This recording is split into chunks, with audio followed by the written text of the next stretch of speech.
তাকে ভালোবেসে পাওয়ার জন্য 2টা বছর অপেক্ষা করছি, তারপরেও সে আমার হয়নি। ও চাইলে হয়তো আমরা একসাথে থাকতে পারতাম, কিন্তু ও আমার হতে চায়নি। আজকের গল্পটা শুভ ভাইয়ের। ভাইটা আমাকে এসএমএস করে বলে যে ভাইয়া, আমার রিলেশনটাকে একতরফা ভালোবাসা বলা যায়। সম্পর্কেও আমার খালাতো বোন। আমাদের বাসা ছিল একই গ্রামে। ও প্রায় প্রতিদিনই আমাদের বাসায় আসতো। প্রতিদিন আমাদের কথা হতো, ফাইজলামি করতাম। তো এভাবেই কিছুদিন চলে যায়। আমি ওর থেকে প্রায় 5 বছরের বড় ছিলাম। তো হঠাৎ একদিন ও আমাদের তুই করে বলা শুরু করলো। তখন আমি ওরে বললাম যে কি ব্যাপার, তুই আমাকে তুই করে বলছিস কেন? তখন ও আমারে বলে যে আমি তোরে তুই করেই বলবো, আমি তোকে ভাইয়া বলে ডাকতে পারবো না।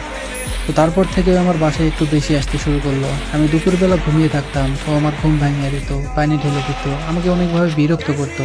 আমি সব কিছু স্বাভাবিকভাবেই নিতাম। আমি বুঝতে পারতাম ও আমাকে পছন্দ করে, আমার ওকে ভালো লাগতে শুরু করে। আস্তে আস্তে আমি ওর প্রতি দুর্বল হয়ে পড়ি।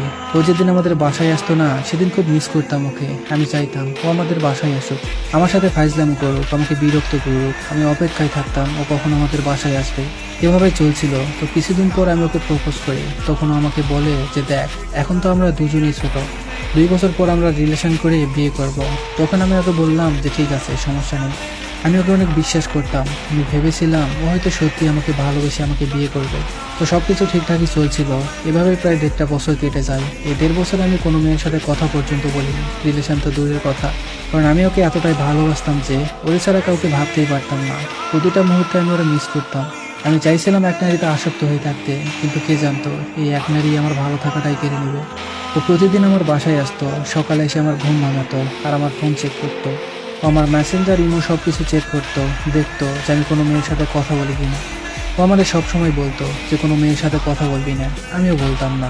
আমি ওরে আমার ফেসবুকের পাসওয়ার্ড দিয়েছিলাম, কারণ আমি ওরে ভালোবাসতাম। ওরে পেয়ে গেলে আমার অন্য কাউকে দরকারই পড়বে না।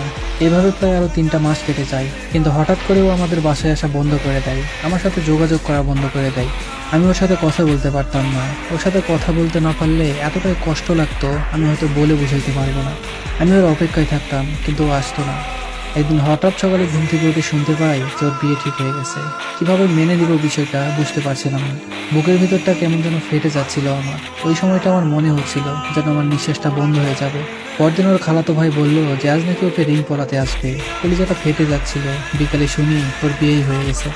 এতদিনের আবেগ, ভালোবাসা আজ অন্যকারী হয়ে গেল। যেই মানুষটাকে নিয়ে এতটা স্বপ্ন দেখলাম, এত ভালোবাসলাম, সেই মানুষটাই আজ অন্য কারো। কিভাবে মেনে নিব এইসব জানি না। দিয়া, তোমাকে একটা কথা বলতে চাই।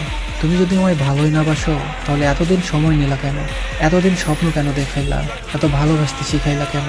যদি ভালোই না বাসো, তাহলে অন্য মেয়েদের সাথে কথা বলতে কেন দিতা না? এতটা ভালোবাসা শিখিয়ে আজ তুমি অন্য কারো হয়ে গেলে। একটাবার ভাবলেও না যে আমি কিভাবে থাকবো। এতটা কষ্ট না দিলেও পারতা। ভালো না বাসলে বলে দিতা, আমি কখনোই তোমাকে জোর করতাম না। ওরে ভুলে থাকার জন্য আজ আমি প্রবাসে।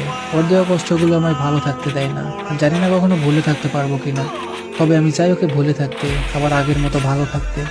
কখনো চাইনি ও খারাপ থাকুক, সবসময় চেয়েছি ও ভালো থাকুক। আমার সবটুকু ভালো থাকাটা কেড়ে নিয়ে হলেও ও ভালো থাকুক। আমায় তো আর সাথে নিল না। যার সাথে ও ভালো থাকবে তার সাথেই ভালো থাকুক। একটা কথা আমি সবসময় বলে থাকি, যার যাই করেন কাউকে মিথ্যা স্বপ্ন দেখাবেন না। এই স্বপ্নগুলোর জন্যই মানুষ বেঁচে থাকে, আর এই স্বপ্নগুলো ভেঙে যাওয়ার জন্যই মানুষ বেঁচে থাকার চাইতে মৃত্যুকেই শান্তির বলে মনে করে। কী লাভ একটা মানুষকে মিথ্যে স্বপ্ন দেখিয়ে? ভালোবাসতে না পারলে সরাসরি বলে দেন। আজ এটা নাটক করে কারো ভালো থাকাটা কেড়ে নেবেন না। জীবনটা অনেক সুন্দর। মানুষ ছেড়ে যাবে, কষ্ট দেবে, ভেঙে দিবে, এটাই স্বাভাবিক। এত সিরিয়াসভাবে নেওয়ার দরকার নেই। কেউ কষ্ট দিচ্ছে, দেখ না। তারা যদি কষ্ট দিয়ে ভালো থাকতে পারে, থাকুক না। একদিন ঠিকই বুঝবে, কিন্তু কিছু করতে পারবে না, শুধু ভিতরে ভিতরে মরবে। যাই হোক, সবশেষে একটা কথাই বলি, জীবনে চাওয়াটা খুব অল্প রাখবেন, আর নিজের ভালো থাকা অন্যের হাতে তুলে দিবেন না।